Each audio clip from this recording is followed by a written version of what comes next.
नमस्कार, वंदे भारत, भारत तक देख रहे हैं आप। आपके साथ मैं हूं सांची त्यागी और आप देखना शुरू कर चुके हैं दुनिया वाले। हम दुनिया की उस बड़ी खबर का जिक्र आज कर रहे हैं जो आज पूरी दुनिया में सबसे बड़ी हेडलाइन बनकर सामने आई। खबर आई कि गूगल मैप्स ने अब गल्फ ऑफ मैक्सिको का नाम बदलकर गल्फ ऑफ अमेरिका कर दिया है। इस खबर ने पूरी दुनिया में बवाल मचा दिया और सब कहने लगे नाम ही तो है, नाम में क्या रखा है। अगर ये बस एक कहावत होती तो कह देते, लेकिन बात नाम की नहीं है साहब, बात पहचान की।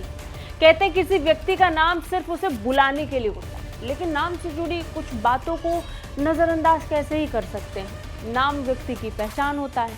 नाम किसी व्यक्ति को उसके रिश्तेदारों से जोड़ता है और रिश्तेदारों से जुड़ते ही आप पर यानी किसी व्यक्ति पर कुछ विशेष लोगों का अधिकार बढ़ जाता है। ऐसा ही किसी जगह के लिए मान सकते हैं। जगह का नाम क्या है, उस जगह पर अधिकार किसका है, ये तय होना जरूरी है, वरना ताकत का अनुमान मुश्किल हो सकता है। अमेरिका भी इसी ताकत के विस्तार में लग चुका है और एक बड़े ऐलान के साथ ट्रंप ने तय कर दिया, अब हम गल्फ ऑफ अमेरिका मैक्सिको का नाम रखेंगे। हम मैक्सिको की खाड़ी का नाम बदलकर अमेरिका की खाड़ी करने जा रहे हैं। ये बयान अमेरिकी राष्ट्रपति डोनाल्ड ट्रंप का था। ट्रंप ऐसा करेंगे या नहीं, ये ट्रंप को लेकर अनुमान लग रहे थे। लोग चर्चाएं करते रह गए और उधर नाम बदल दिया गया।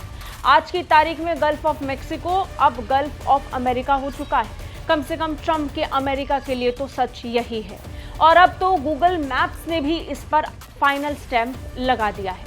गूगल मैप्स ने ट्विटर पर घोषणा कर दी कि जब अमेरिका सरकार अपना मैप अपडेट कर देगी, तब अमेरिका में गूगल मैप्स में गल्फ ऑफ अमेरिका दिखेगा। वहीं मैक्सिको के लिए वो गल्फ ऑफ मैक्सिको रहेगा। वहीं दुनिया के बाकी जगहों पर दोनों नाम दिखाई पड़ेंगे। इससे पहले ट्रंप प्रशासन ने घोषणा की थी कि उसने आधिकारिक तौर पर मैक्सिको को खाड़ी का नाम बदलकर अमेरिका की खाड़ी कर दिया है और उत्तरी अमेरिका के सबसे ऊंचे पर्वत अलास्का का शिखर डेनाली का नाम भी बदलकर माउंट मैकनिले कर दिया है। ट्रंप ने शपथ लेते तुरंत भाषण दिया। भाषण में घोषणा की थी कि वो मैक्सिको की खाड़ी का नाम बदलकर अमेरिका की खाड़ी करने वाले। बवाल यहीं से शुरू हो गया। A short time from now, we are going to be changing the name of the Gulf of Mexico to the Gulf of America.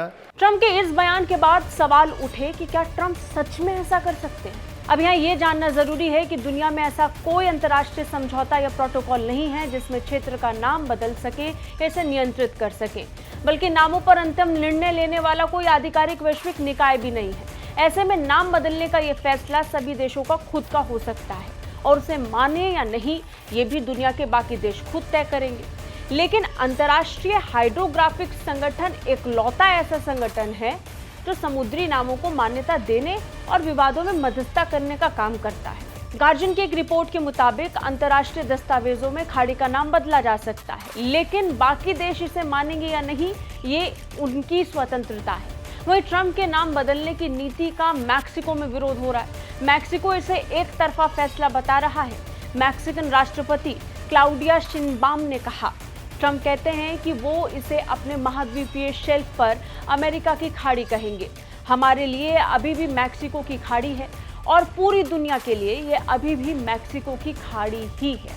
Mexico कह चुका है कि ये गल्फ ऑफ मैक्सिको ही रहेगा। हालांकि मैक्सिको के खिलाफ ट्रंप का ये कोई पहला कठोर फैसला नहीं था। ट्रंप ने तो मैक्सिको पर 25% टैरिफ लगाने का भी ऐलान किया, जिसे 1 फरवरी से लागू किया जाएगा। साथ ही मैक्सिको बॉर्डर पर ट्रंप ने अमेरिका की सेना को लगा दिया ताकि अवैध प्रवासियों को वापस मैक्सिको खदेड़ दिया जाए। नॉर्थ अमेरिका में ट्रंप के इस रुख ने मैक्सिको और अमेरिका के बीच झगड़े की नई वजह दे दी है। All illegal entry will immediately be halted, and we will begin the process of returning millions and millions of criminal aliens back to the places from which they came. हालांकि ये कोई पहली बार नहीं है जब इस क्षेत्र का नाम बदला गया हो। मैक्सिको की खाड़ी को सदियों से कई नाम दिए गए हैं, जिनमें फ्लोरिडा की खाड़ी, कोट्स की खाड़ी और न्यू स्पेन की खाड़ी भी शामिल है। मैक्सिको की खाड़ी नाम कम से कम 16वीं सदी के अंत में इस्तेमाल में लाया जा रहा है। मैक्सिको की खाड़ी नाम नाहुआटिल शब्द मैक्सिको से आया है। इस नाम को आधिकारिक तौर पर अंतर्राष्ट्रीय हाइड्रोग्राफिक संगठन द्वारा मान्यता प्राप्त किया गया है। लेकिन विवाद अब फिर एक बार नाम का हो चला है और इसी नाम की लड़ाई में ट्रंप खुलकर खेल रहे हैं। मैक्सिको के खिलाफ उन्होंने जो खुला विद्रोह किया है, उसके बाद पूरी दुनिया बस ट्रंप के फैसलों को देख रही है और ट्रंप फैसले पर फैसले लिए जा रहे हैं। आपको क्या लगता है? कमेंट करके हमें जरूर बताएं। जय हिंद।